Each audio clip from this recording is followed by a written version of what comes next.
ইরানকে নিয়ে পরবর্তী পদক্ষেপ কি হবে এমন প্রশ্নের উত্তরে মার্কিন প্রেসিডেন্ট ডোনাল্ড ট্রাম্প বলেছেন, ইরানের সঙ্গে আগামী সপ্তাহেই আমরা আলোচনা করতে যাচ্ছি ও একটি চুক্তি স্বাক্ষর হতে পারে। তিনি বলেন, ইরান একটি যুদ্ধে ছিল, তারা লড়াই করেছে এবং এখন তারা নিজেদের জগতে ফিরে গেছে। কোনো সমঝোতা হলো কিনা তা আমি কেয়ার করি না। আমরা তাদের সঙ্গে দেখা করতে যাচ্ছি। যুক্তরাষ্ট্রের হামলার আগে ইরান পরমাণু সামগ্রী সরিয়ে ফেলতে পেরেছিল কিনা প্রশ্নের উত্তরে ট্রাম্প বলেন, এগুলো সরানোর সময় ইরানের হাতে ছিল না। এগুলো খুবই ভারী, সরানো খুবই কঠিন। একই সময়ে মার্কিন পররাষ্ট্রমন্ত্রী মার্কো রুবিও বলেন, যারা শান্তি চায় তাদের সঙ্গে কথা বলার আগ্রহ প্রকাশ করেছেন ট্রাম্প।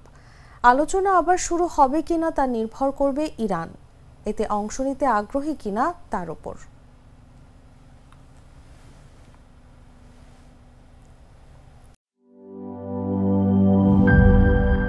বান্ডেল থাকলে প্রতি সেনমানিতে টাকা বাঁচবে। বিকাশ সেনমানি বান্ডেল কিনে জিতুন প্রতি লেনদেনে।